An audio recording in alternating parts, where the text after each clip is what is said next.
Bueno, yo también estoy re contenta. Cuando hablamos la primera vez con Lala, me acuerdo que ella me mandó un mensaje de WhatsApp y se presentaba todo, y yo era fan de Mujeres que no fueron tapa, como muchas de nosotras, entonces era como, qué, qué, qué bueno e inesperado. Yo hace muchos años que me dedico a esto desde diferentes lugares. Cuento un poquito por ahí porque creo que hay unos recorridos que quizás nos atraviesen a más de una de nosotras en diferentes ámbitos quizás, pero cada vez que cuento esto, sobre todo en grupos de mujeres, saltan las sincronicidades de forma inmediata, y es algo que yo en el activismo, voy a decirle ecologista como una generalidad, y quizás ahora ahondo un poco en alguna diferencia con la denominación quizás adjetival de ambientalismo o ambientalista.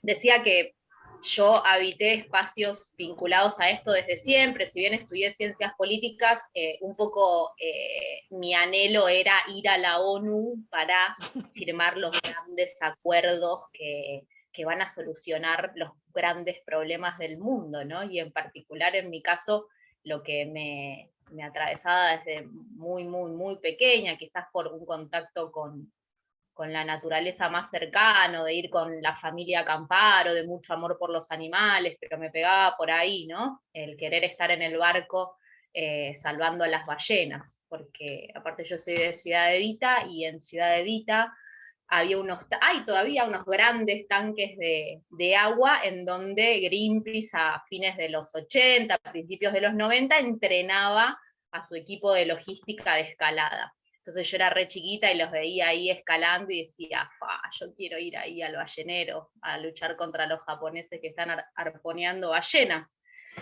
Pero bueno, no vengo de un ámbito revolucionario, ni mucho menos, ni familiar, cero politizado, familia tana, laburante, y qué sé yo. Mis viejos no estaban muy involucrados políticamente.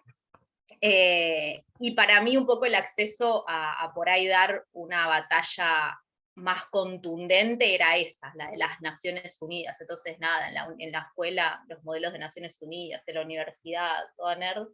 Hice después una otra licenciatura en Relaciones Internacionales, y hice una maestría después en Gestión Ambiental, porque los números me costaban un montón, la física, la química, y me fui dando cuenta a medida que pasaba el tiempo que las ciencias sociales habían vivido una gran disociación no ingenua, en absoluto ingenua, del universo de las ciencias naturales y biológicas, de lo que realmente sustenta de alguna forma la realidad biofísica sobre la que nos paramos, ¿no? Entonces todas nuestras luchas y reivindicaciones de derechos siempre se quedan en un plano necesariamente ideológico, pero que nunca se cruza con cómo, por ejemplo, estamos haciendo mierda la biodiversidad, o en muy poco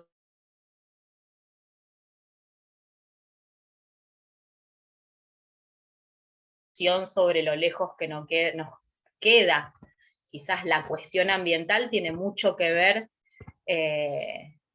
con que nuestra propia experiencia de vida en este tiempo tan artificial, si lo pensamos en tiempos de la Tierra, es una ilusión absoluta. Esta abundancia, esta comodidad, este confort no tiene ningún tipo de relación con las posibilidades que tiene nuestro planeta de albergar estas condiciones para 8.000 millones de personas, que son las que somos hoy en la Tierra, o 12.000 que vamos a ser dentro de unos muy poquitos años. Entonces, bueno, no vengo de una trayectoria radical, ni mucho menos, y de hecho sostuve desde siempre, yo tengo, casi voy a cumplir 40 años el año que viene, y durante los 20 que hace que me dedico a esto, habité los espacios institucionales desde donde supuestamente se cambiaba este rumbo. laburé en ONGs muy grandes, del mundo de la conservación, además del Greenpeace, laburé en Vida Silvestre, fui a las grandes conferencias de las Naciones Unidas que discuten estos temas. Este año hay una, y después voy a contar algo de eso, que tiene que ver con la cuestión climática específicamente. Contribuí desde algún lugar a un grupo que a fines del 2010 armó la gesta de un partido ecologista que se llamó Foro de Ecología Política Los Verdes, que después fue absorbido por el PRO y yo me terminé yendo. Laburé en la Agencia de Protección Ambiental del gobierno de la ciudad, era directora de estrategias ambientales, que era un cargo muy técnico, pero que me permitió bien, porque fue en año de elecciones, ver la enorme, y esto por supuesto es para debatir, me encantaría tensar esta afirmación, la enorme imposibilidad que existe de generar las soluciones necesarias que se requieren en este tiempo histórico para cambiar este rumbo extintivo desde adentro de la institucionalidad gubernamental, porque el entramado de intereses con las corporaciones que están a cargo de que esto esté yendo por este carril suicida, ya casi que no tienen un borde de diferencia con los gobiernos en ejercicio del poder. Esto, de nuevo, me encantaría debatirlo si hay posiciones encontradas, y tampoco creo tener en este punto de la vida certeza sobre nada. Esta es simplemente mi experiencia dentro de la política partidaria. Y laburé también en una multinacional muy grande, fui gerente de sustentabilidad cuando nació mi primera hija. Soy mamá de 2 niñas, de Sofía y de Vera. Estoy sacando las medias porque tengo calor, perdón. Y desde ahí, desde esa empresa, me tocó en algún punto estar sentada en la mesa con las otras gerentas y gerentes de corporaciones de alimentos en particular, que estaban negociando cómo bloquear la ley de etiquetado frontal, que ahora todavía se está discutiendo en el Congreso. Esto fue hace 10 años más o menos, sigue en la misma situación la cuestión. Entonces, escuchar realmente que la gerencia de Coca-Cola, la gerencia de Danone, la gerencia de Unilever, lo tenían personas realmente adentro del Congreso impidiendo que salieran leyes fundamentales, en este caso para nuestra alimentación y todo lo que eso tracciona. Y en el 2018 traigo esto porque quizás dispara la conversación más de fondo que vamos a tener ahora. En 2018 yo había pasado por un duelo bastante profundo, no solamente a nivel personal, nunca es solamente, ¿no? Por supuesto, pero después de que nació mi segunda hija y me fui de las instituciones, renuncié a mi cargo en el gobierno por esta cuestión de que el primer día que Macri asumió la presidencia anunció una quita grande a las retenciones mineras, y eso iba en absoluta contradicción con lo que el espacio político al que pertenecía había pregonado desde siempre. Y me fui también de la organización de la que participaba, que en ese momento era esta, el Foro de Ecología Política Los Verdes, y por primera vez en mi vida me encontré sin grupo activista, por así decirlo, porque yo desde muy chica, cuando vivía en Ciudad Evita, armamos un grupo de vecinos que tratamos, y de hecho logramos que se creara una reserva natural en ese lugar. Después formé parte de muchas colectivas y organizaciones ambientalistas, vamos a decirle, y por primera vez me encontré, esto fue 2015, sin espacio de pertenencia, ¿no? Y en simultáneo, tampoco habiendo venido desde ni grupos de amigas, ni de espacios en donde el feminismo empezaba a surgir como una conversación con historias compartidas, en mi caso fue un poder también encontrar que esa sensación de no suficiente en lo que yo hacía, que era el activismo ecologista, tenía un correlato muy profundo con la imposibilidad que habíamos tenido muchas de las mujeres que habitábamos esos espacios de activismo en decir las cosas como eran, ¿no? Que no eran tibias, ni edulcoradas, ni sustentables, ni paulatinas, ni vamos a tener progresivamente mejores indicadores. Era realmente desesperante la situación de los números, ¿no? Cuando digo los números, digo de los informes ambientales que dan cuenta de la degradación de nuestro planeta.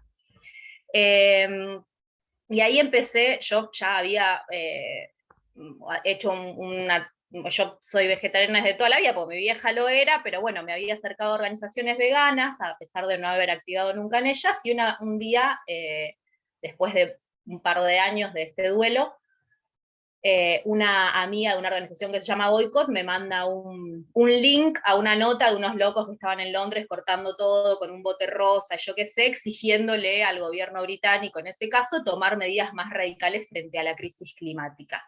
Y era un movimiento de desobediencia civil, lo es, del que en Argentina soy cofundadora, que se llama Rebelión o Extinción, que entiende que las soluciones que desde dentro del sistema se están ofreciendo para generar un tránsito civilizatorio, que es lo que necesitamos, no necesitamos una ley más por acá, un parchecito, menos contaminación, necesitamos realmente asumir la realidad de los hechos y de lo que el complejo tecnocientífico viene diciendo hace muchos años como si fuera verdad, actuar como si la realidad fuera verdad, que es lo que no se está haciendo. Y ahí empezamos a activar a partir de otra concepción sobre lo que se necesita. En mi caso, ya sin tanto esfuerzo y energía y vida dedicada a sostener un montón de cosas que pueden llegar a ser parches, sino que intentando quizás ampliar esta conversación, como decía Lala recién, en más espacios, porque siento profundamente que llegó el momento histórico de que esta conversación deje de estar edulcorada. Y en esto quería preguntarles, lo podemos hacer solamente con una levantadita de mano como para despabilar. Algunas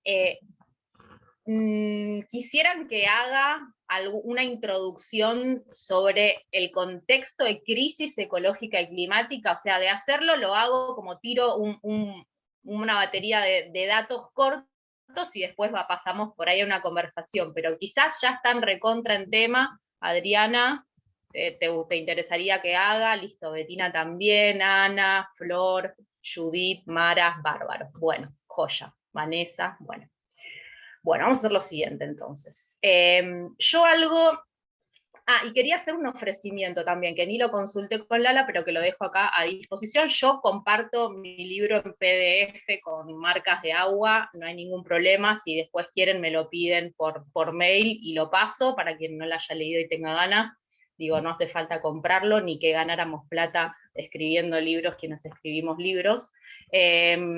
Así que eso, lo dejo a disposición. Gisela y Alejandra, ¿la manito levantada es por pregunta o porque vamos para adelante con un diagnóstico de situación? Ahí va, joya, bien. Bueno, voy a tratar de ir como con lo corto. En 2018 pasó algo, bien, voy a ir un cachito más para atrás, contexto actual. Este año, no sé si escucharon hablar de algo de esto, en noviembre de este año se va a realizar la 26ª Conferencia de las Partes sobre Cambio Climático en el ámbito de Naciones Unidas. ¿Qué es esto? Es básicamente que los principales referentes de los gobiernos nacionales del mundo, de presidente, de vicepresidente, este año no va a bajar a menor escala de ministros, los presidentes del mundo se van a juntar por vez número 26 en Glasgow en este caso, para discutir cuáles son las metas climáticas que tienen que adoptar los países si queremos evitar los peores efectos de la crisis climática. Vamos a hablar un toque de la cuestión climática. ¿Alguna no sabe lo que es el efecto invernadero y quiere que lo explique rápidamente? ¿O estamos todas sabiendo lo que es el calentamiento global y el efecto invernadero? Bien. Posta, sin vergüenza, me lleva 2 minutos, si alguna quiere lo explico. Bueno, básicamente desde la revolución industrial, fines del siglo a fines del siglo XVIII empezamos a emitir gases de efecto invernadero a la atmósfera, principalmente principalmente dióxido de carbono. ¿Por qué hablo de dióxido de carbono? Porque los gases de efecto invernadero son muchos, pero para hacer cálculos que generen equivalencias coherentes se hace siempre un cálculo sobre dióxido de carbono equivalente, pero hay otros gases, el metano, el óxido nitroso, etcétera, etcétera. Desde que empezamos a generar energía a partir de la combustión de petróleo, de gas y de carbón, empezamos a emitir enormes cantidades de dióxido de carbono a la atmósfera. Para que se den un orden de magnitud, desde este momento, desde la revolución industrial, fin del siglo XVIII, emitimos a la atmósfera 1000 gigatoneladas de dióxido de carbono. 1000 gigatoneladas desde fin del siglo XVIII. Ahora, vinculando a lo que yo decía recién de nuestra experiencia de vida, en todo este tiempo, la mitad de esas 1000 gigatoneladas fueron emitidas con posterioridad a 1990. A 1990. Es decir, en el lapso de 30 años emitimos la mitad de las emisiones de gases de efecto invernadero que hoy están acumuladas en la atmósfera. Alrededor de este año, o sea, de este año, de 1990, empiezan a negociarse internacionalmente en el ámbito de Naciones Unidas las conferencias vinculadas a las cuestiones ambientales. Una de ellas es el Acuerdo Marco sobre Cambio Climático, que todos los países del mundo vienen negociando, tuvo un montón de pasos, el Protocolo de Kioto para reducir emisiones, los bonos de carbono, varias cosas, todas fallidas, y recién en 2015 se llegó a un acuerdo global, que fue el Acuerdo de París, a partir del cual se autoimpusieron los países del mundo metas de reducción de sus emisiones.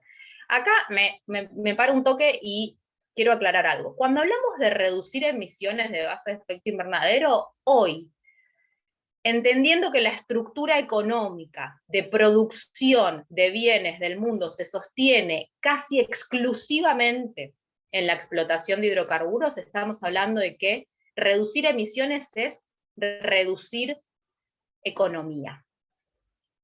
Parar la pelota en términos productivos, porque el sistema productivo se basa casi totalmente.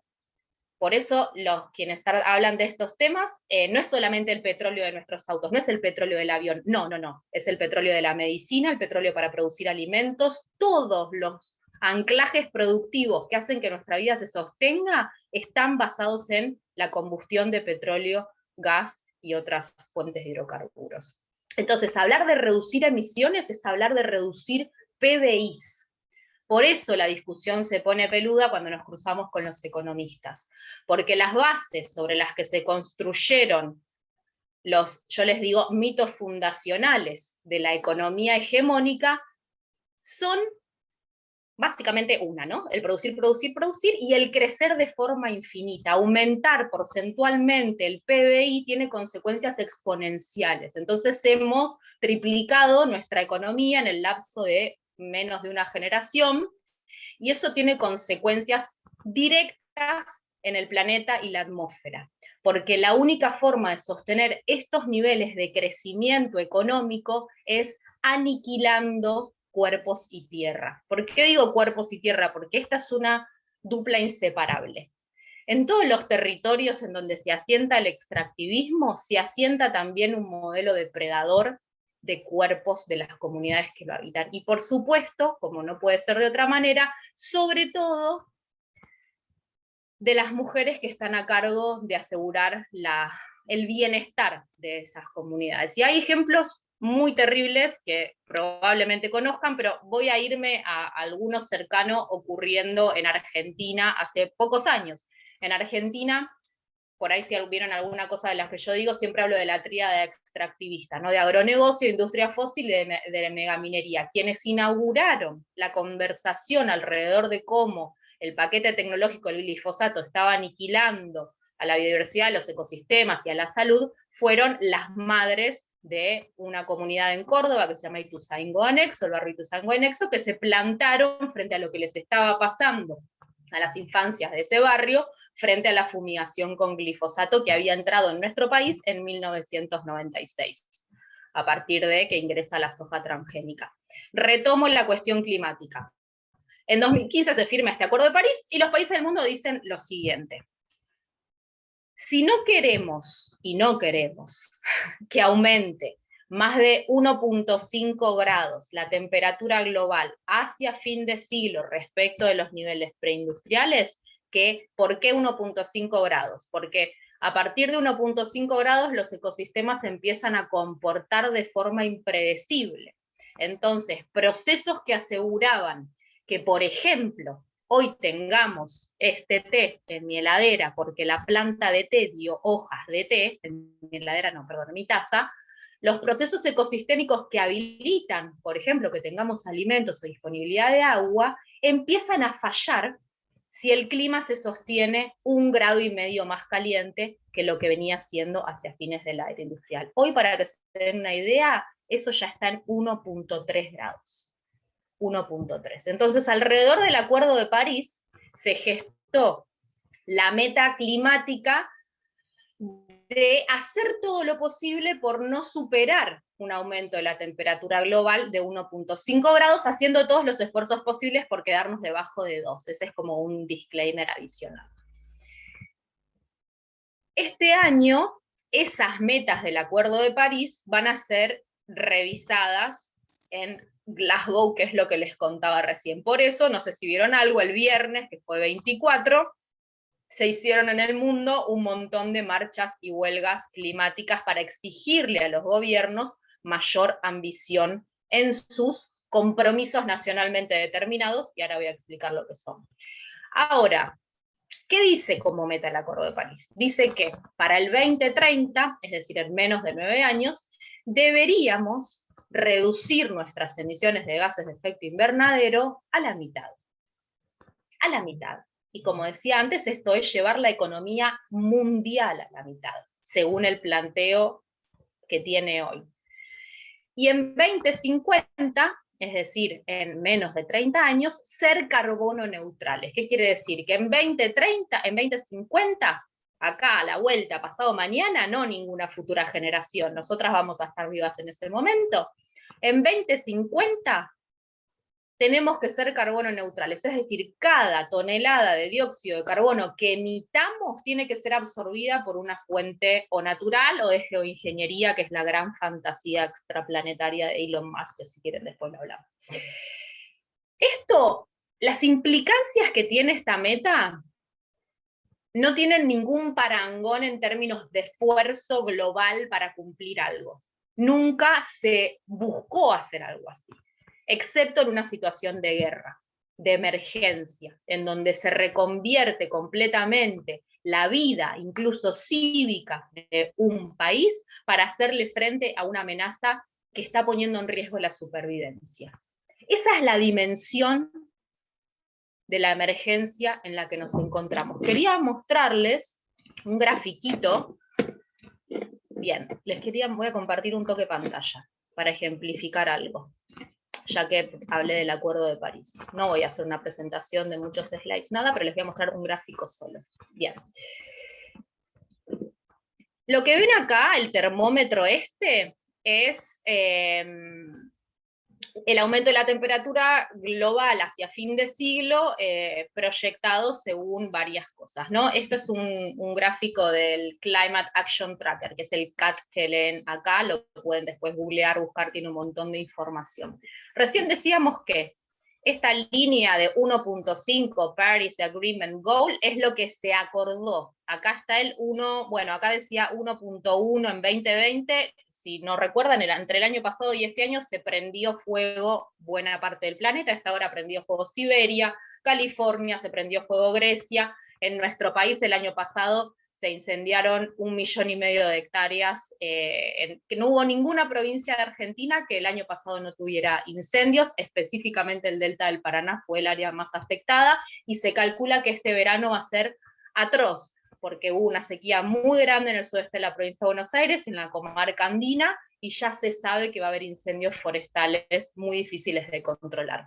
Entonces, necesitaríamos, si fuéramos coherentes con lo que hay que hacer, generar compromisos nacionales, es decir, ambición climática, lo van a leer por ahí como ambición climática, para mantenernos por debajo de esta banda de 1.5 grados. Todo esto, recordamos, para evitar que los ecosistemas empiecen a fallar y se vea comprometida nuestra disponibilidad de alimentos, de agua y sobre todo, para evitar la violencia y el caos generalizado que van a producir las migraciones por sequías e inundaciones recurrentes todo el tiempo. Cuando a mí, vinculado a lo que Lala decía también al principio, a mí me pasa todo el tiempo el no poder incluso hablar con colegas de estas cosas, porque bueno, porque reciclando vamos a salvarnos, porque yendo en bici hacemos un gran bien, porque... Y la realidad es que el horizonte de corto plazo, más allá de las cuestiones, no es una ola comiéndose Buenos Aires lo que va a pasar. Lo que va a pasar es que frente a un evento de disrupción en las cadenas de suministro de lo básico para sobrevivir, la reacción esperada, sobre todo en megaciudades tan densamente pobladas como las que probablemente habitemos algunas de quienes estamos acá, van a ser de caos y de violencia, a partir del miedo que esa situación de incertidumbre va a generar.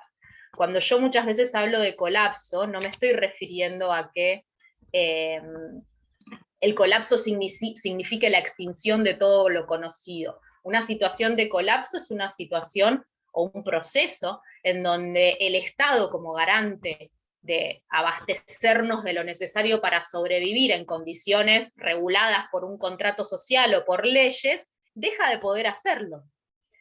Simplemente porque no tiene la capacidad. Una situación, bueno, situaciones parecidas a estas se ven en todos los contextos de catástrofes, en donde sobre todo las redes de solidaridad se dan a nivel muchísimo más local que nacional, ya ni siquiera hablar de provincial, y en esas situaciones de colapso es donde yo siento que tenemos que empezar a mirar para qué tenemos que prepararnos en el corto plazo, no en ninguna futura generación. Esa es quizás lo que a mí y a muchas otras personas les quebró también el propio sesgo cognitivo. En 2018 lo que a mí me pasó fue que leí el informe 1.5 del IPCC, que es el informe científico que decía todas estas cosas. No fue casual que ese mismo año emergieran algunas figuras globales que dijeran esto con más radicalidad, quizás la más conocida es Greta Thunberg, y ese año se formaron retomaron la parada, porque el ambientalismo como organización de calle había dejado de desaparecer. Yo pertenezco a una generación que quedó en el medio, o sea, ya no eran las heroínas ni los héroes de Greenpeace de fines de los 70, principios de los 80, los 90 y principios de los 2000 hasta 2018 de hecho, vieron un ambientalismo completamente replegado en la investigación, en el escritorio, en la agenda de la sustentabilidad, del reciclar, el de, qué sé yo, nada, cosas muy individuales que no fue casual que se asignaran a la esfera individual desde las corporaciones las responsabilidades sobre la crisis, porque por supuesto que si Coca-Cola dijera que son responsables y tienen que pagar por la cantidad de envases que vuelcan en el mercado, difícilmente estarían al mismo tiempo diciéndote, está en vos, es tu posibilidad, vos sos el protagonista de hacer el cambio y reciclar tu botella para salvar al mundo. No, o sea, no.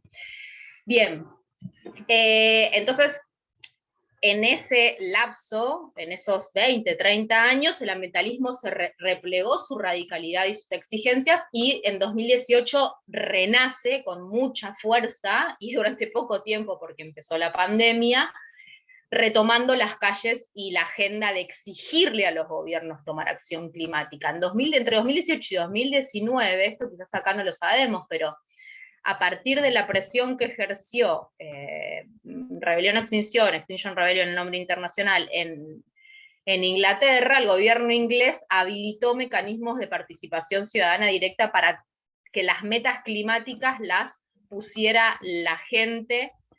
Sí, estoy compartiendo pantalla, perdón, porque me colgué hablando, pero quería mostrar algo. Las metas para quedarnos bajo el 1.5 las pusiera la gente en base a la mejor ciencia disponible, que es la que brindaba el organismo científico de ese país. Acá lo que yo siento que debería suceder es lo mismo, un proceso de participación ciudadana en donde sea el CONICET, en donde sean las instituciones científicas las que digan, este es el estado de situación del territorio argentino, el 70% de la tierra degradada y en procesos de desertificación según el INTA. El río Paraná completamente seco, riesgo de incendio forestal el año que viene, la mayor parte de nuestras cuencas contaminadas. Ese es el estado de situación de nuestro territorio. Lo que les quería, vuelvo al grafiquito de acá. Entonces, hoy deberíamos estar haciendo todos los esfuerzos posibles a nivel global para mantenernos debajo de la línea gris que dice 1.5. Ahora, los compromisos que tomaron los países frente al Acuerdo de París nos están llevando a un escenario moderadamente de casi 3 grados, probablemente de 3,5 grados. Eso es lo que firmaron en los papeles. Deberíamos quedarnos debajo de 1.5, recuerdo, y firmaron como ambición máxima ir hacia casi 3 grados, que es la extinción de toda la vida que conocemos. O sea, para que se den una idea, entre 4 y 5 grados se dejan de formar las nubes. Ese es el nivel de disrupción del que estoy hablando. No un poquito más de calor en verano, no un poquito menos de frío en el invierno. Estamos hablando que en este nivel, 2.7 grados de aumento de la temperatura global, deja de existir la vida que conocemos.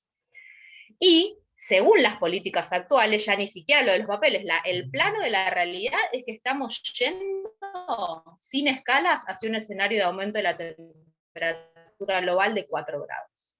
4 grados hacia fin de siglo. Disrupción de la vida que conocemos en el lapso de nuestras vidas. Bien, retomo. ¿Y qué pasa con la crisis climática, siento yo?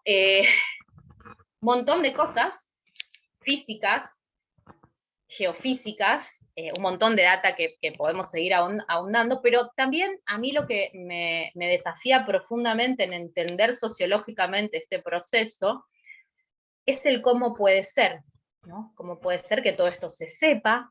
Cuando sale, para que se den una idea, los datos que yo acabo de compartir salen de un informe del IPCC. El IPCC es el Panel Intergubernamental sobre Cambio Climático. El Panel Intergubernamental sobre Cambio Climático estudia en el ámbito de Naciones Unidas, cruzando miles de papers y de científicas y científicos sentados discutiendo sobre cuál es la información más comprobada para poder sacarla a la luz, pasa por todos los gobiernos del mundo antes de salir publicada en un informe, tiene el filtro de nuestra Cancillería, del Ministerio de Agroindustria, del Ministerio de Ambiente, es decir, lo que publica el IPCC tiene un rango de conservadurismo enorme. Hay un montón de centros de producción científica que dicen que esto es muchísimo peor, muchísimo peor. En este 1.5 grados, cuando hablamos de la necesidad de no superarlo, ya eso es imposible igual, quiero como aclarar esto, es imposible ya, por la inercia atmosférica en la que se acumulan los gases de efecto invernadero, conservar un escenario de 1.5 grados. Tenemos que empezar a prepararnos para un escenario de aumento de la temperatura global de mínima de 2 grados más. Y cómo prever el comportamiento ecosistémico con ese nivel sostenido de temperatura es muy difícil. Por eso la agenda que se llamaba de mitigación, es decir, de lo que hay que hacer para dejar de emitir y absorber dióxido de carbono, ahora se está viendo fuertemente reemplazada por la agenda de adaptación, que también es una exigencia a los gobiernos. Asuman públicamente la realidad de lo que está sucediendo, y no solamente en discursos, porque en discursos lo asumen. Fue muy paradójico algo que pasó hace 3 semanas, perdón.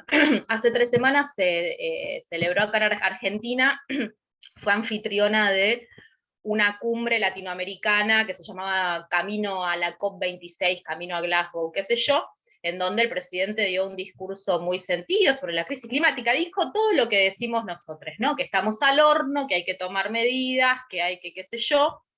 Exactamente una semana después, esto fue un miércoles, exactamente una semana después, el miércoles pasado, no el anterior, ingresó en el Congreso un proyecto de ley para incentivar la exploración y explotación de hidrocarburos durante 20 años. Hablamos recién que en 9 tenemos que cortar a la mitad nuestro consumo de hidrocarburos y vamos a subsidiarlos por ley durante 20. Ese es el punto en donde a mí me interesa. Yo, quiero aclarar esto porque no lo dije acá en esta grupa, pero y siempre siento que se asume. Yo no milito en ningún partido, no creo ni siquiera que sea culpa de uno. Va mucho más allá la supraestructura detrás de la situación en la que nos encontramos. Están siendo absolutamente presos de la necesidad que tiene el sistema económico que conocemos de seguir funcionando, porque estamos, y esto siento que hay que decirlo también, frente a una gran paradoja en el colapso.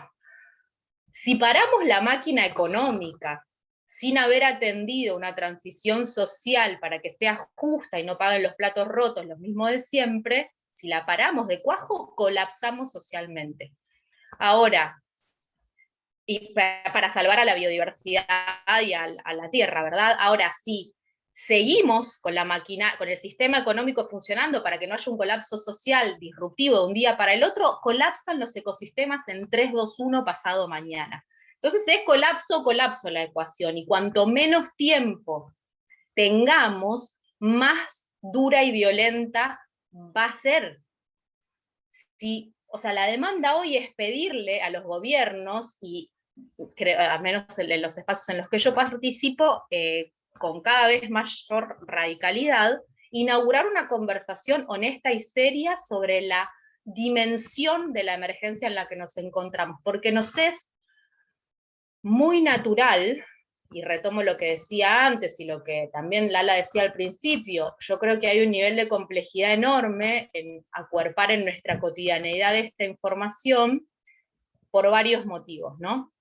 Uno de ellos es que la crisis climática, si le ponemos como un personaje que sea un enemigo, es como, la crisis climática es universal, nos afecta a todos, es exponencial, cada día que perdemos, peores van a ser los efectos, es existencial porque amenaza nuestra supervivencia, pero nos queda realmente lejos, realmente lejos. Y esto es muy bien aprovechado por quienes quieren seguir sosteniendo los privilegios de algunas castas globales, y ya ni siquiera hablo de clases porque esto atraviesa las fronteras de los países. Digo, hay un libro que recomiendo mucho para quienes quieran profundizar en una mirada también interesante desde que es una mujer, es física, habita su territorio, que es Vandana Shiva. Vandana Shiva acaba de sacar un libro que se llama Nosotros versus el 1%, y explica muy bien desde mi mirada este proceso que ya describió Silvia Federici en Calibán y la Bruja, de transición hacia el capitalismo a fines del siglo XV, principios del siglo XVI, y Vandana Shiva lo que hace es actualizar ese recorrido histórico a los últimos 30 años, que es cuando más se aceleran los procesos de acumulación de riqueza material en simultáneo a que se profundizan los de degradación de la tierra. Y es bien interesante porque nada, cuenta algo que por ahí a todas o algunas acá ya sabemos, que tiene que ver con la directa relación que existe entre la profundización de la desigualdad y el extractivismo sobre los cuerpos y los territorios, dentro de la base que subyace a que este sistema económico pueda seguir funcionando, a costa de invisibilizar procesos, a costa de invisibilizar tiempos, a costa de invisibilizar la historia que tienen las cosas que consumimos y que hacen a nuestra cotidianidad, como si hubieran salido, como si el jamón hubiese crecido de la góndola y no fuera parte de un sistema atroz de industrialización animal, por ejemplo, para dar un ejemplo nada más. Bien, estaba diciendo, ya me perdí el hilo. Lo de Vandana Shiva, lo de mantenernos por debajo de 1.5, y qué produce, y voy a dar 2 ejemplos. En el mundo hay ahora 9 puntos críticos o de no retorno, que se llaman, que es donde hay que mirar qué es lo que está pasando, ¿no? Los puntos críticos son momentos en donde un ecosistema, vamos a ponerle, siempre doy el mismo caso porque es muy gráfico, bueno, lo voy a cambiar, en la Amazonía. La Amazonía es el bioma más importante del mundo, de esto hay coincidencia, porque es un gran sumidero de carbono, aloja la mayor parte de la biodiversidad del planeta y cumple muchísimas funciones que atraviesan las fronteras de Brasil, Colombia, Ecuador, que es donde se asienta territorialmente. Regula el clima y el sistema hidrológico global, bueno, y siempre fue entendido como un ecosistema que, si se degrada mucho, va a ser básicamente que se quiebren todos los procesos atmosféricos de la Tierra. La Amazonía, lo decía recién, funcionó siempre como un sumidero, es decir, en cada uno de los árboles del Amazonas se alojan kilos de dióxido de carbono acumulados en esos troncos. Y además los árboles en pie, la vegetación en pie, absorben dióxido de carbono todo el tiempo y lo convierten en oxígeno, fotosíntesis, bueno, no voy a explicar esto. ¿Qué está pasando? Y tenía el dato por acá y lo voy a recuperar porque es importante, pero me tengo que ir para atrás, porque me lo olvidé. Ahí va. ¿Qué está pasando? El área deforestada de Amazonía y el Gran Chaco Americano, que es, llega hasta nuestro país, el área deforestada se triplicó desde 2015. Entre agosto de 2019 y julio de 2020, el área deforestada aumentó 9.5% respecto al periodo anterior, es decir, al periodo 2018-2019. Pero ¿qué pasa? Si miramos los últimos 12 años, todos los años se batieron récords de deforestación en la Amazonía. Se calcula que este año va a cerrar con ese ecosistema dejando de ser un sumidero y empezando a ser un emisor neto de gases de efecto invernadero. Porque al incendiarse ese ecosistema se emite más de lo que el ecosistema hoy está absorbiendo. Eso es atravesar un punto crítico o de no retorno. Un ecosistema que funcionaba regulando para bien el ciclo atmosférico empieza a meterle dióxido de carbono que acelera todavía la rueda de devastación, aumentando todavía más el aumento de la temperatura global. ¿Se entiende lo que estoy diciendo?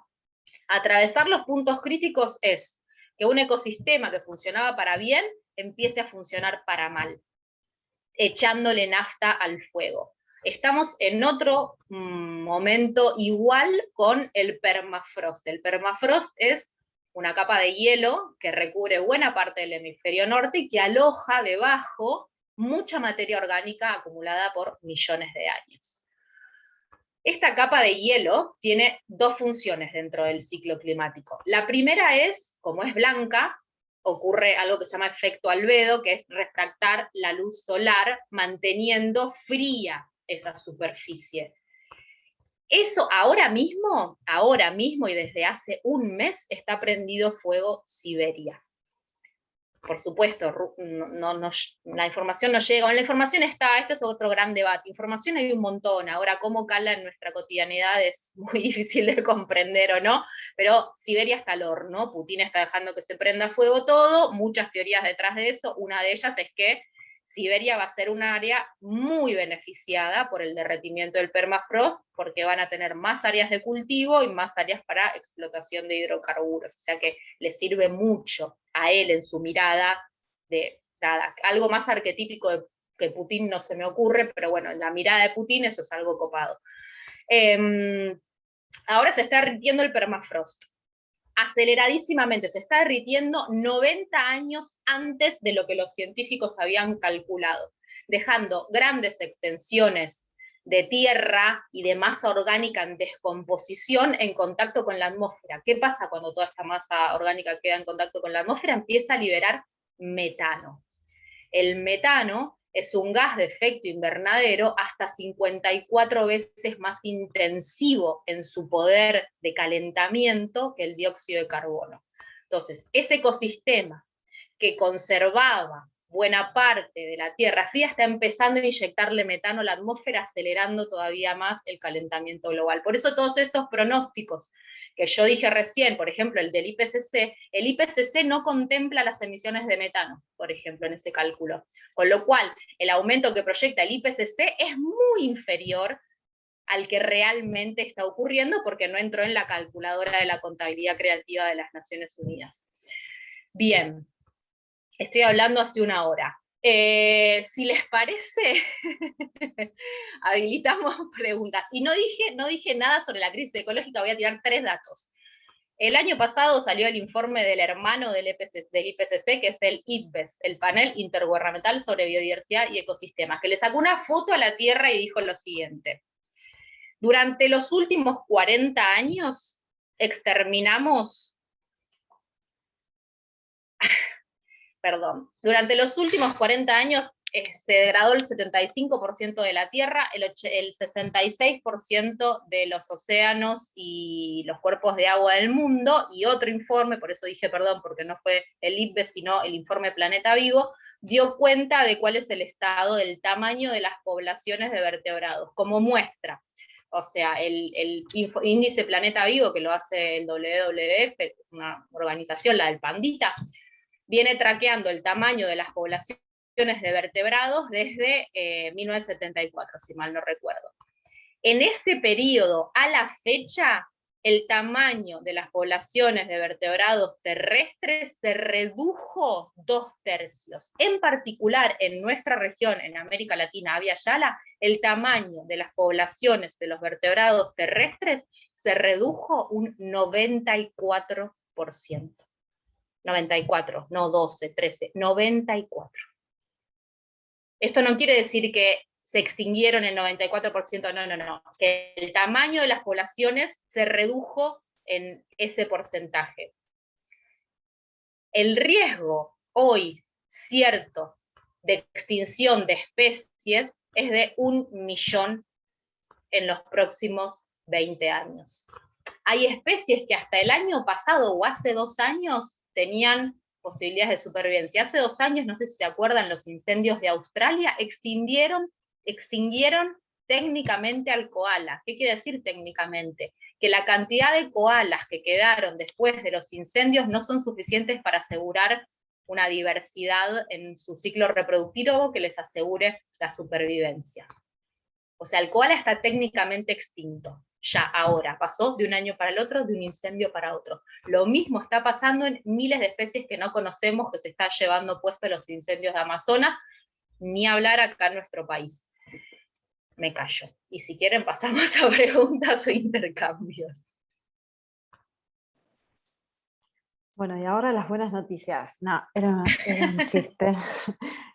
Porque siempre una cosa que surgen en las conversaciones con Flavia es qué pasa que esto, como que toda esta información no termina de permearnos, y igualmente pensamos que, bueno, que en realidad Bill Gates va a descubrir la manera de, no sé, volver a congelar la Siberia, o, ¿no? Como que, bueno, la ciencia va a descubrir la manera en la que... y que también es una fantasía, ¿no? Una fantasía que tiene también un sesgo o una inocencia hasta de clase, ¿no? Porque, digo, si llegara a suceder, de todas maneras no creo que ni yo ni la mayoría de las personas que vivimos en estos territorios seamos quienes vamos a vivir en Marte, por ejemplo, ¿no? Digo, ¿No sos parte del 1%? Claro, si esta fuente lograra hacer habitable algún otro planeta, seguramente no nos va a tocar a ninguna de nosotras que estamos acá, ¿no? Como qué difícil que es, de todas maneras, bueno, poder como terminar de procesar esto y entender cuál es nuestro juego acá. Esa es la pregunta. Las preguntas como quieran, levantando la mano o en el chat, como quieran. Sí, acá como Adriana quieran. había preguntado una, ¿qué podemos hacer las personas de a pie? Dice Adriana. Hola, Adriana. Espera, te quiero encontrar acá que no te vi. ¡Ay, ya te vi! Son varias. Joya. Hola. Mira, yo me siento cada vez menos incómoda con una respuesta que hasta hace poco me incomodaba mucho, que es declararme en la incertidumbre. A ver, y con esto no quiero tirarle la pelota para otro lado, pero yo podría responderte qué hacer a nivel individual para tener un menor impacto ambiental, y para mí eso sería muy fácil porque la respuesta es dejar de comer animales. Esa es la actividad cotidiana que tiene más impacto sobre la ecología, y veo que hay un vegane allá atrás, aguante, o vegetarianes, bien. Ese es el hábito cotidiano que tiene mayor impacto sobre el clima y los ecosistemas.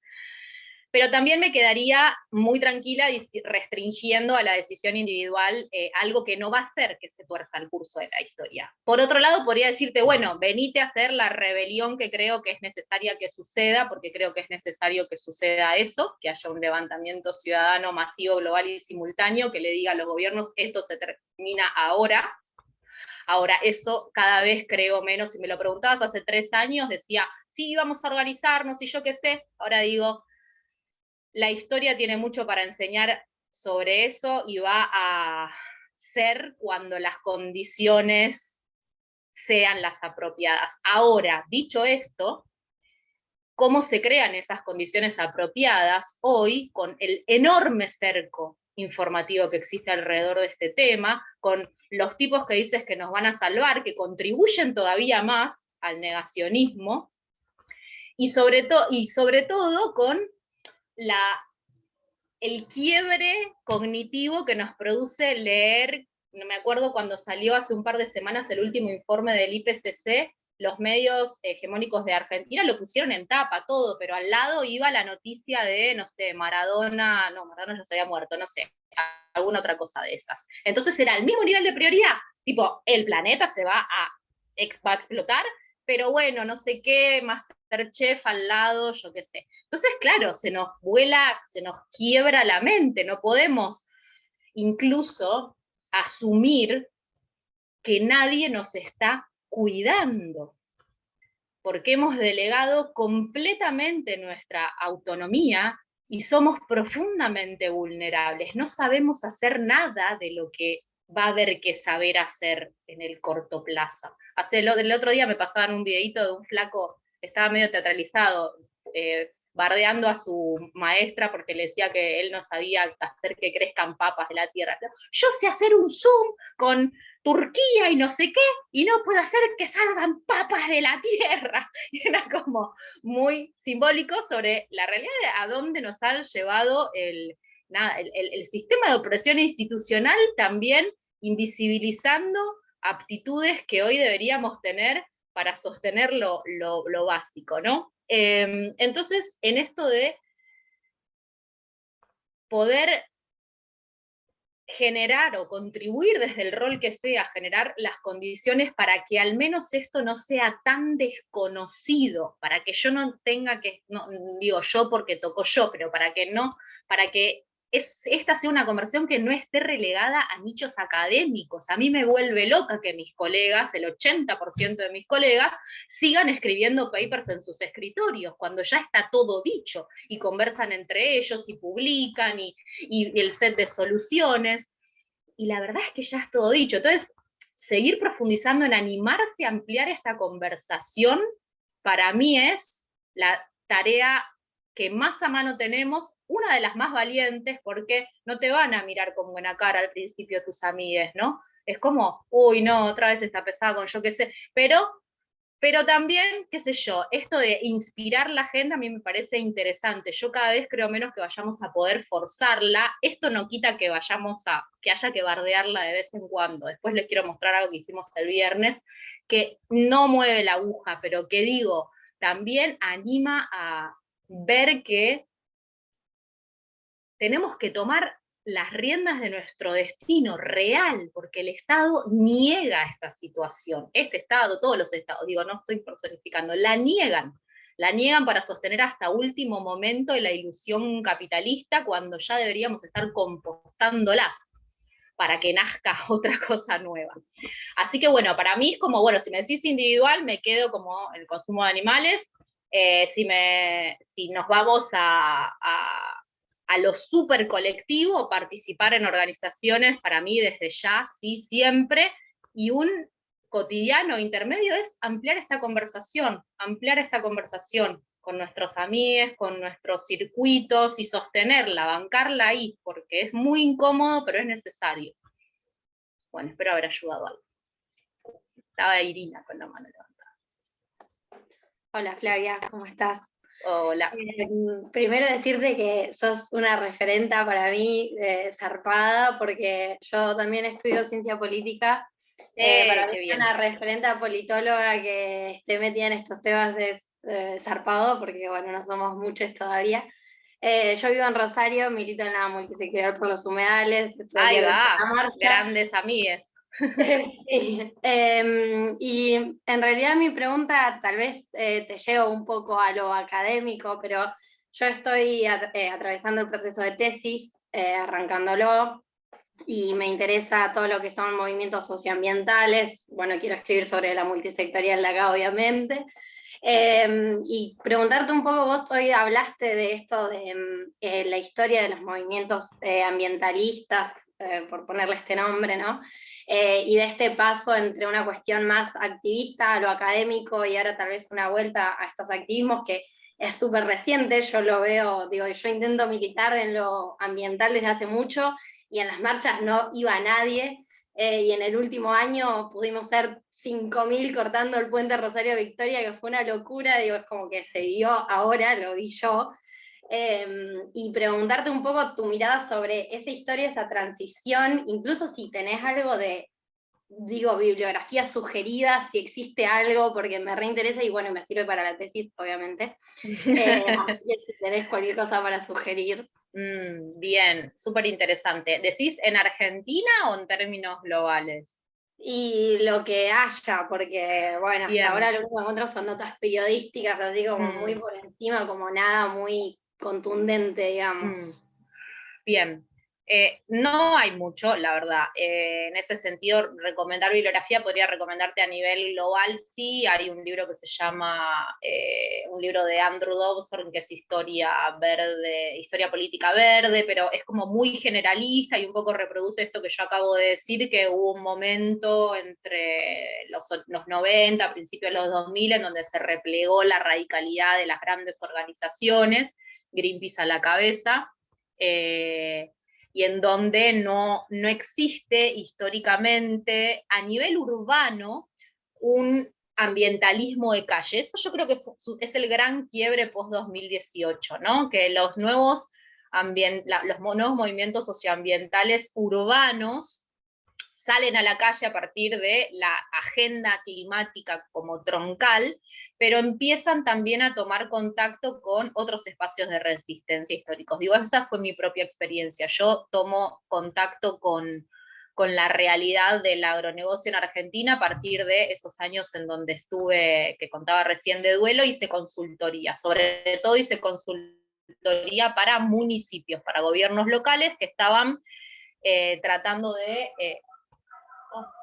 perdón, había un ruido raro en mi casa, que estaban tratando de generar normativa para alejar las fumigaciones de los cascos urbanos, ¿no? Las famosas zonas de resguardo ambiental y bla, bla, bla. Entonces ahí empiezo a viajar por la ruralidad, y una agenda que para mí no era tan prioritaria como es la de el agronegocio en nuestro país.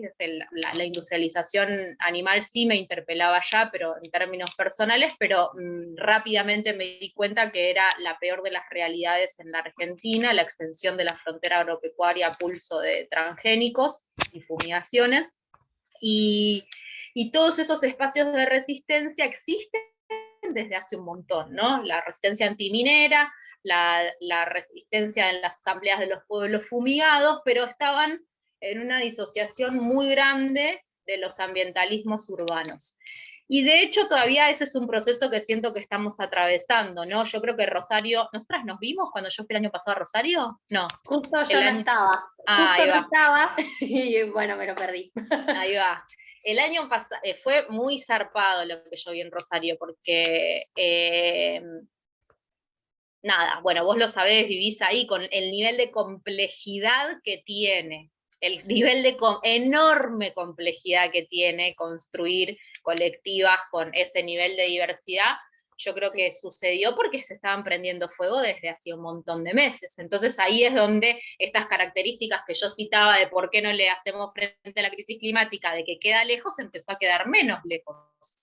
Aún así, se sigue sosteniendo la situación, los gobiernos siguen sin dar respuesta y tampoco todavía ocurre un tomar la legislatura, que ayer veía una compañera de Mendoza, me pasó un video de la legislatura mendocina, si mal no recuerdo, en 2008. ¿Hay alguien de Mendoza acá? No. Y que ni yo lo tenía presente. Entraron a la legislatura cuando estaba ocurriendo la votación sobre un proyecto minero que se llamaba San Roque, y le dijeron, o sea, se pararon al lado de los legisladores y le dijeron, esto no sale, y no sale, y no sale, porque ustedes nos representan, y no lo queremos, y hubo una consulta popular y ya dijimos que no. Y como no era vinculante, no la tomaban en consideración. Entonces, volviendo a tu pregunta, yo creo que hoy se está dando este puente interesante. Yo estoy laburando bastante con el movimiento de mujeres indígenas por el buen vivir, y era también una realidad que me quedaba muy lejos. Y de repente también hay un acercamiento de algunas referentas, sobre todo mujeres. Eso sí, o sea, quiero dar un dato.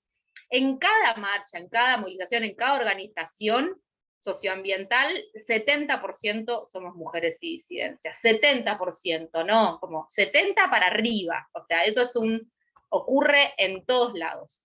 Lo ves en la calle, lo ves en el activismo, lo ves en las organizaciones, en todos lados.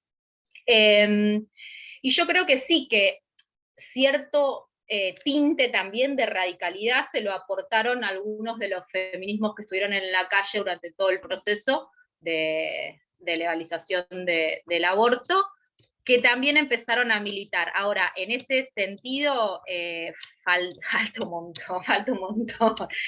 un montón, pero creo que fue una experiencia que también nutrió al activismo socioambiental en el volver a las calles, sobre todo en la urbanidad.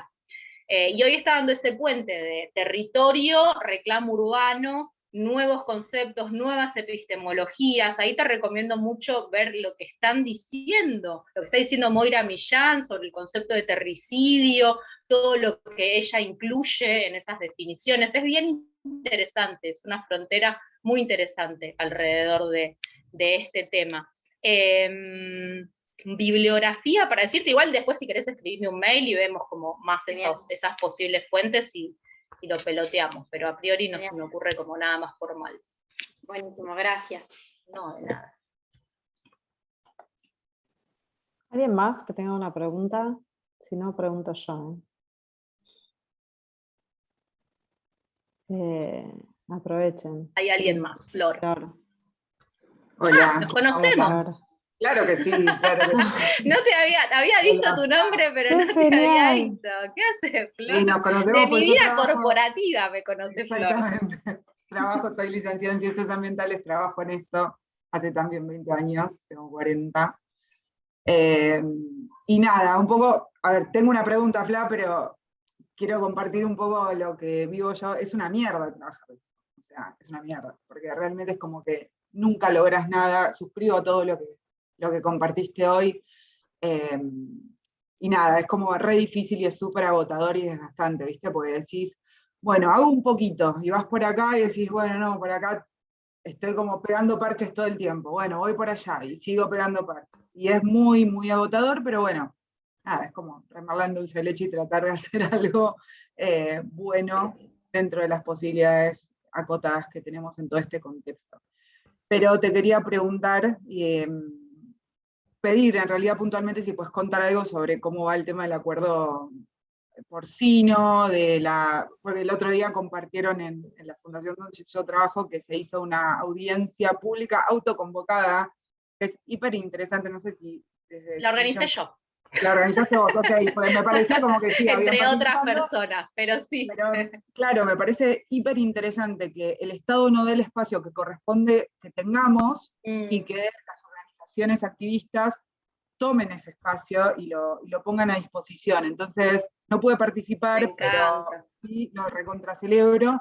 Y nada, pedirte que nos cuentes un poco de eso, en realidad. Qué bueno, me encanta que haya llegado lo de la audiencia autoconvocada. La audiencia autoconvocada surge como el trabajo práctico de mis alumnos en la formación activista que estoy dando, que terminamos antes de ayer, creo que uno de los días que más lloré en mi vida, que terminamos antes de ayer con Somos Miles, y veníamos pensando alrededor del acuerdo porcino, qué más hacer, ¿no? Porque, bueno, un resumen, el estado de situación es, sigue Nada Sin Información, sí en Chaco, Conciencia Solidaria y Somos Monte consiguieron un amparo a partir del cual el gobierno provincial tiene que en el lapso de 15 días dar toda la información disponible sobre de qué va la instalación de los galpones industriales, porque se sabe que se están construyendo, pero es todo ahí, de Querusa.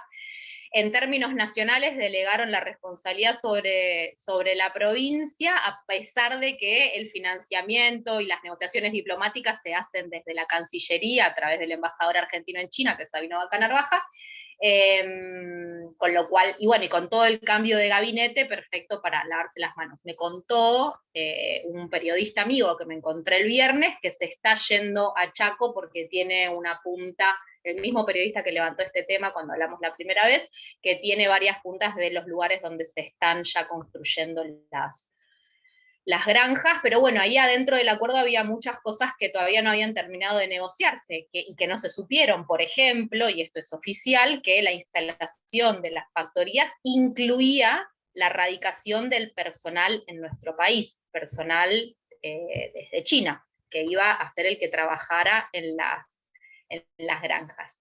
Zarpado.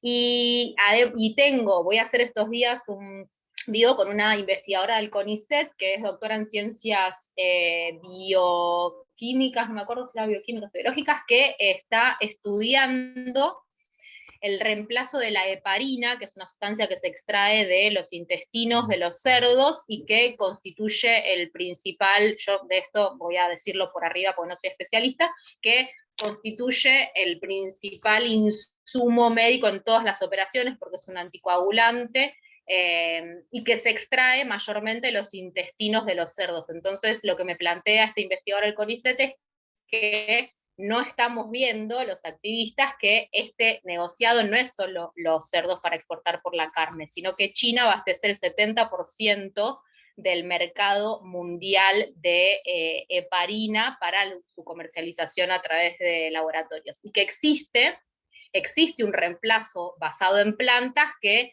todo el tiempo tiene como impedimentos para salir al mercado. Es en lo que ella trabaja, de hecho, adentro del CONICET. Muy zarpado, me mandó un mail, empezamos a hablar, así que lo vamos a estar como conversando en breve.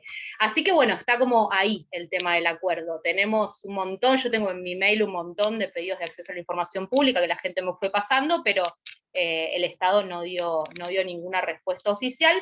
Y la audiencia autoconvocada surge a partir de eso, ¿no? Estábamos pensando, bueno, ¿cuál es el ejercicio de esta formación? Es salir a pegar carteles, es bardearla en la calle, es lo que hacemos siempre. Entonces, bueno, dijimos que había un par de abogadas y se nos ocurrió, bueno, si lo que estamos exigiendo es este proceso y aparentemente es tan difícil de organizar por parte del Estado, veamos si lo podemos hacer. Y salió muy bien. 230 personas expusieron, o sea, y había 500 anotadas, pero no nos alcanzó la plata para pagar la interpretación en lengua de señas, pues lo pagamos de nuestro bolsillo, ni siquiera teníamos nadie que lo financiara. Entonces nos alcanzaba para 2 días de interpretación en lengua de señas, que es algo muy costoso, y cuando llegamos al límite del tiempo que podíamos pagar, fue el límite de la cantidad de personas que pudieron participar. Así que bueno, eso. Flor. Lindo reencontrarte.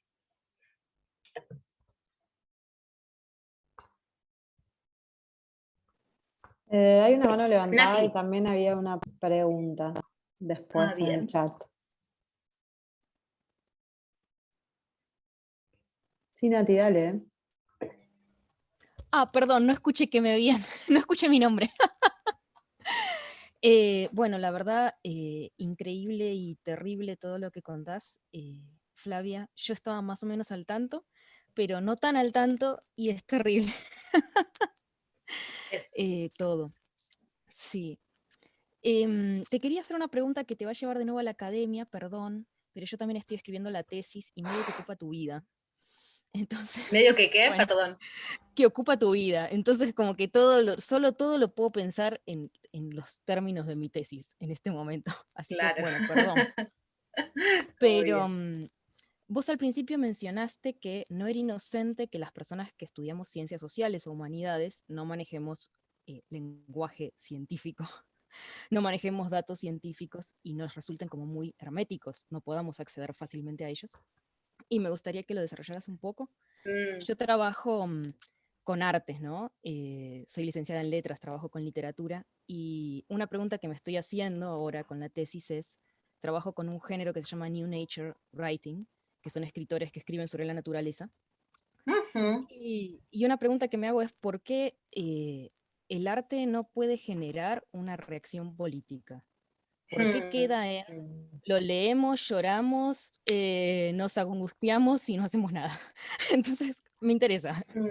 Si podrías comentar un poquito estas ideas, si tenés ganas, ¿no? Si no, no pasa nada. Me encanta. Es una pregunta que yo también haría, esa. ¿Por qué no? ¿No? A mí me pasa mucho, mucho, más o menos, de personas del ámbito artístico, pongo millones de comillas, porque a mí me queda bastante lejos también el mundillo.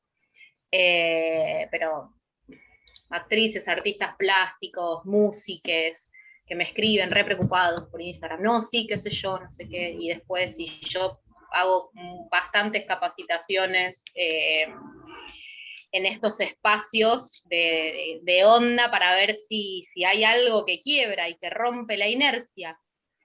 Y todavía no la rompe, y subrayo el todavía, porque creo que es inevitable que suceda lo mismo que planteaba Irina antes, ¿no? Que la multisectorial por los humedales se arme, tiene que ver con que se estaban prendiendo fuego también. Rosario tiene una historia de militancia larga igual, de hecho, eso no te lo dije antes, Irina, pero la única jurisdicción en donde inscribimos al Partido Verde en su momento, en 2010, fue en Rosario, porque ahí estaba el taller ecologista que fue parte de esta gesta. Y volviendo a tu pregunta, Nati, la verdad es que no lo sé. Hay ciertamente cruces interesantes en donde confluyen, no sé, tengo acá a mano, yo soy muy fanática de esta señora. ¿Llegan a ver? Sí. Bueno, de Donna Haraway.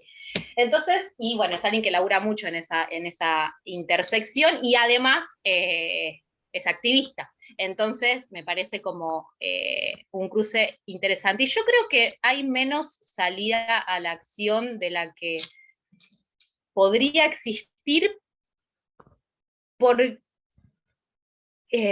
a ver, también porque las propias narrativas activistas actuales, algunas, y no me estoy excluyendo de hacerlo también, muy probablemente yo reproduzca esta misma lógica sectaria de bajar líneas sobre lo que es necesario hacer y con eso excluir un montón de posibilidades. Pero digo, que actualmente el activismo climático esté restringido a los jóvenes que hacen y que deja realmente muchas posibilidades afuera. Porque ya no estamos con la edad porque es un problema de las próximas generaciones, porque tenemos un montón de otros problemas que atender en nuestra vida cotidiana, porque ciertamente a una joven que dedica parte de la vida a ir a la universidad y por ahí trabajar, que digamos, no lo estoy diciendo con esto no lo estoy diciendo de forma peyorativa, pero nosotras adultas quizás, no sé, es más, o sea, yo misma a veces veo, ¿no? Yo soy madre de 2 niños y qué sé yo sé que hago esto no porque tenga ninguna certeza de éxito, por un lado, pero no podría no hacerlo, y el mundo que habito hace esto todo el tiempo y es parte de mi familia y hay una trama increíble de energía y de amor y de esperanza radical que se nutre de estos espacios. Habitarlos es tremendo. O sea, yo no siento no me siento una persona, yo me siento una persona profundamente feliz a pesar de todos los días habitar esta información, todos los días. O sea, yo leo todos los días informes terribles sobre el estado del mundo y lo veo y lo milito, pero hay algo con esta información también, me estoy yendo de tema, pero creo que es importante, que tiene mucho que ver con cómo hemos sido también, y esto es algo que no les va a ser ajeno a ustedes, porque desde el ala, desde Mujeres que no fueron tapas, es algo de lo que se habla mucho todo el tiempo, cómo hemos sido atravesadas culturalmente para no convivir con algunas realidades inevitables, entre ellas los procesos de duelo. Y no estoy hablando solamente de los procesos de duelo entendiendo a la finitud de la muerte. Acuerpar esta información es, en última instancia, duelar un montón de cosas que hacíamos y que creíamos que iban a ser parte del resto de nuestra vida. Viajar a Europa, que nuestros hijos les dejemos una herencia, que nuestra herencia sea la casa, y esa casa ya va a tener valor en 50 años en sí misma, porque es algo que yo me pregunto todo el tiempo. Y no sé, yo no estoy diciendo con esto que la tenga clara, ni en pedo, pero hay algo anclado en el duelar colectivo que no estamos haciendo de un modelo civilizatorio que ya terminó, querramos o no, y que está dando manotazos de ahogado para sostenerse unos años más.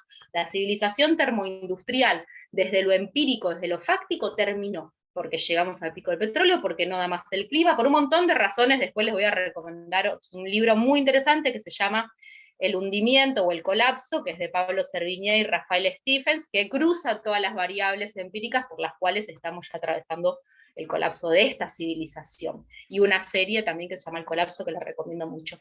Y me preguntabas al principio la interacción sobre las ciencias sociales y las ciencias naturales, que no es ciencias sociales versus ciencia de verdad, no, es otra, ¿no? Otras ciencias. Pero yo siento que salí de la escuela y de la facultad siendo una absoluta analfabeta de los ciclos naturales. O sea, no lo sabemos, no lo aprendemos, o sea, realmente durante toda mi carrera de politóloga me aprendí el protocolo de Kioto y todavía no existía el Acuerdo de París, pero nunca me enseñaron el proceso de efecto invernadero que había detrás de estar negociando metas de reducción.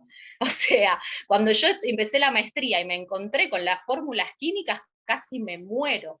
Igual real casi me muero porque me agarré gripe A en ese año, pero no entendía nada. No, era como, no puedo, no. Y ahí me recontracalenté, y es algo que me enoja profundamente ahora, incluso desde los ambientalismos academicistas. Yo trato, a veces me sale como la academia y hablo en difícil, pero hay todavía un celo muy profundo de algunos ambientalismos en querer reservar esta conversación a los que saben. Los que saben están en el CONICET, los que saben están en la UBA, los que saben están en la academia, los que... Estamos hablando de algo básico para nuestra supervivencia. ¿Cómo puede ser que no podamos entenderlo? Que todos no podamos entenderlo. Y ahí es donde hay un alejamiento profundo desde lo académico, universitario. Igual yo hace un montón que dejé la universidad y cada vez que me preguntan digo, perdón, ¿no? Le pido perdón primero a quien me pregunta qué carrera estudiar. Paso mucho tiempo con chicas y chicos muy jóvenes. Y es como, bueno, seguro, está buenísimo en la universidad. Ahora, ¿qué hubiera hecho yo? Primero hubiera recorrido el territorio nacional. O sea, nada, cosas chicas, pero a 100 kilómetros te vas a Chascomús, te juntás con la Asamblea de Pueblos Fumigados, ves lo que está pasando ahí. Más realpolitik que esa no vas a ver en ningún claustro universitario. Y ahí es donde creo que incluso adrede se ha promovido la especialización en temas no fundantes para lo que se necesita, y de repente necesitamos un montón de ingenieros, pero que sean petroleros, porque los necesitamos en Vaca Muerta, no ingenieros ambientales para no sé qué. Bueno, ahí Flor tiene algo de experiencia en eso también. No sé si ayudé a algo, abrí un montón de ventanitas emergentes, pero creo que vale la pena para seguir la conversación cada una después por su parte. No, muchas gracias, estuvo súper bien. Muchas gracias. Gracias. ¿María?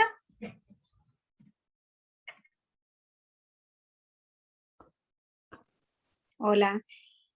Me dio mucha curiosidad cuando dijiste que a pesar de todo esto vos vivías como una vida muy feliz y que los espacios en los que habitabas eran espacios de mucha energía y mucha potencia o algo así, porque después de escuchar el podcast y después de escucharte a vos, a mí me pasa que tengo una angustia tremenda, no porque yo también soy politóloga y aparte tengo cerca mío gente que trabaja mucho el tema ambiental, no porque uno no sepa, sino es casi como la sensación de que uno va por la vida y va al trabajo, sube, baja, hace las cosas que tiene que hacer, como casi olvidándose que te puedes morir ese día y como, y viene alguien y te dice, ok, te podés morir, y vos tipo, ¡ah!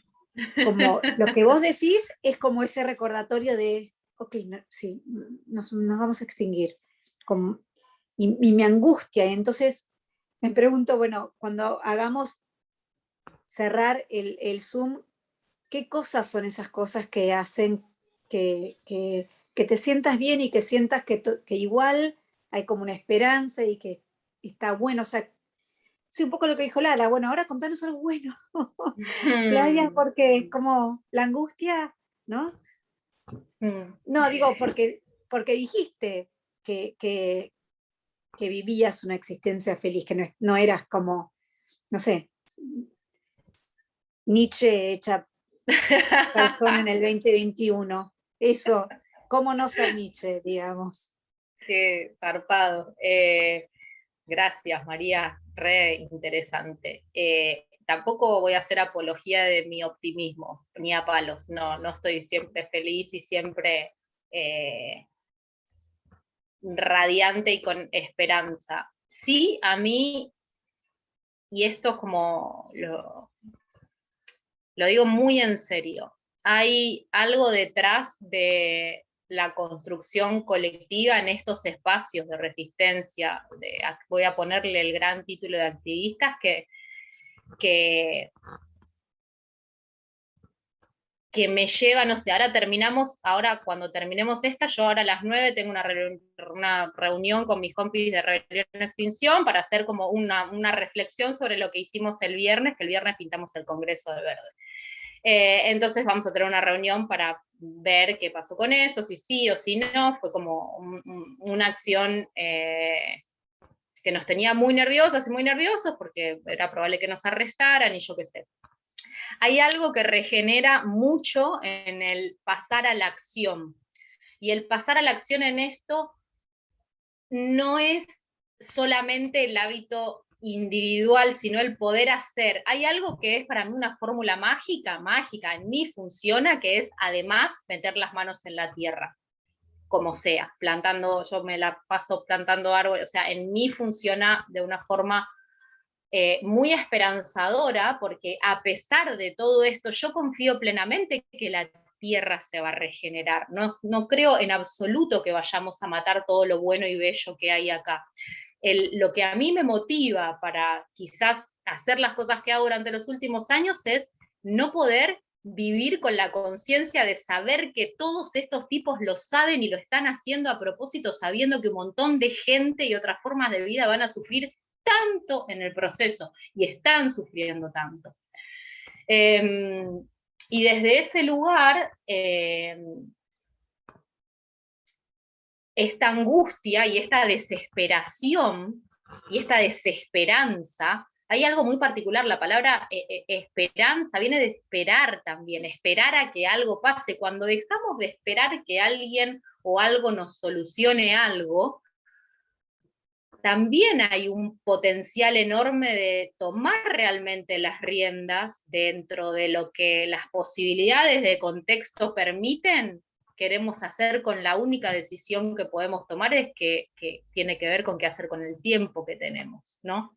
Y en esa conciencia de finitud, a mí, lejos de producirme angustia por poder morirme pronto, me ayudó mucho a estar muy presente, con conciencia real de las cosas que quiero hacer, y con la enorme dificultad que eso implica, económica, porque no soy millonaria y no tengo mucho trabajo de esto, les cuento, no hay mucha gente que le guste escuchar hablar del colapso, pero van cambiando las prioridades, y esto en definitiva es angustiante y desesperante porque es un proceso de duelo.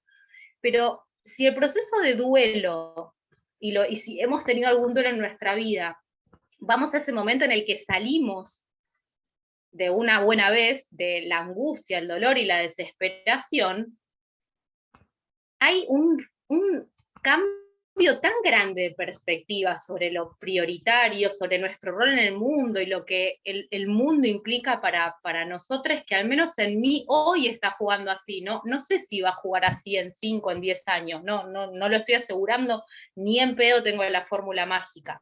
¿Qué me funciona hoy a mí? Y lo estoy diciendo casi en términos exitistas, que no me gusta. Y sí, construir colectivamente, aunque sean 3 horas de asamblea, Irina debe tener mucha experiencia de eso, que querés mandar a todo el mundo a la recontra mierda, porque dale, ¿en serio? ¿Otra vez? ¿Así todos los días? Por ahí es un tiempo, otro tiempo replegar, y hay cositas chiquititas que a mí me energizan mucho. Les quería mostrar algo de lo que no me quiero enorgullecer, y dura 40 segundos, si quieren lo vemos para cerrar, porque creo que ya estamos en hora, y cada quien encontrará vitalidad. Es profundamente vital a mí me resultó profundamente vital tomar conciencia del colapso. En uno de los encuentros que hice hace poco de un ciclo de cine debate sobre una serie que se llama El Colapso, vino una flaca, Gaby, y en un momento resacada dice, bueno, yo la verdad ya estoy hinchada a los ovarios, quiero que todo colapse para que la vida empiece a ser real. Y había tanto para escarbar ahí debajo, que me pareció muy interesante como desafío, psicológico sobre todo. Pero bueno, de nuevo, perdón, no tengo la fórmula ni la receta mágica, y a mí me gustan hacer algunas cosas, qué sé yo, que también después me dejan con al menos alguna de canalización de energía en algo que no sé si sirve, no sirve, es simbólico y es un acto simbólico de denuncia pública, que es algo que se necesita más hacer en esta agenda. Dejar de hacerle caso a los discursos y a lo que prometen y ver el plano de la materia, de la realidad, de la geofísica. Ahí es donde también las ciencias sociales la cagamos. Que los políticos no vendan leyes no tiene nada que ver con el plano de la materia. Y en esta la que juega es el plano de la materia. Bueno, perdón, no tenía tanta respuesta.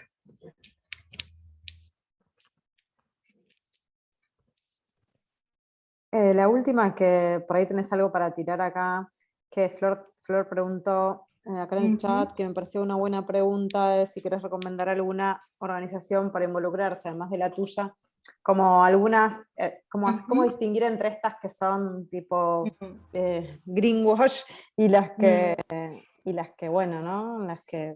Las del bien, ponele. En la multisectorial recibimos gente.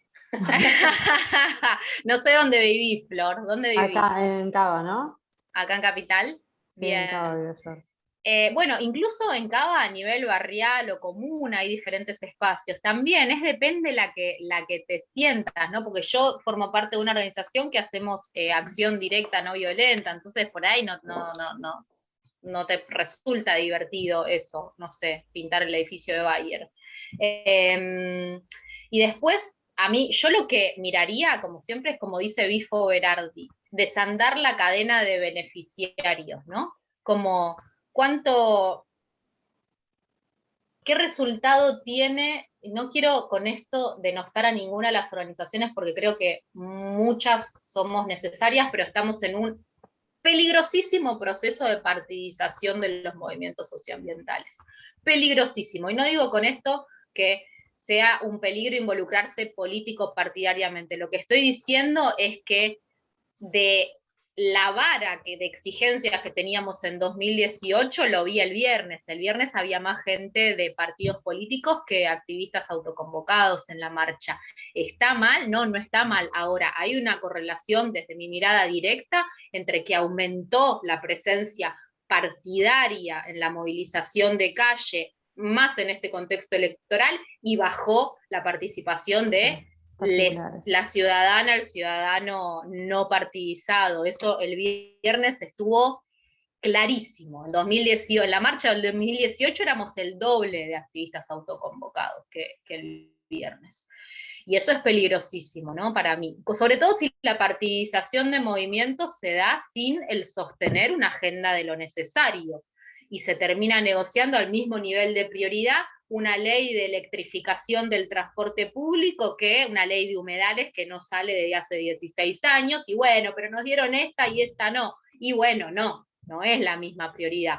Entonces, no me siento en autoridad moral de hacer el filtro, pero sí hoy miraría, y sobre todo de acá a noviembre, las que si te da, por ahí vos sí querés militar en un partido, ya lo haces, entonces te va.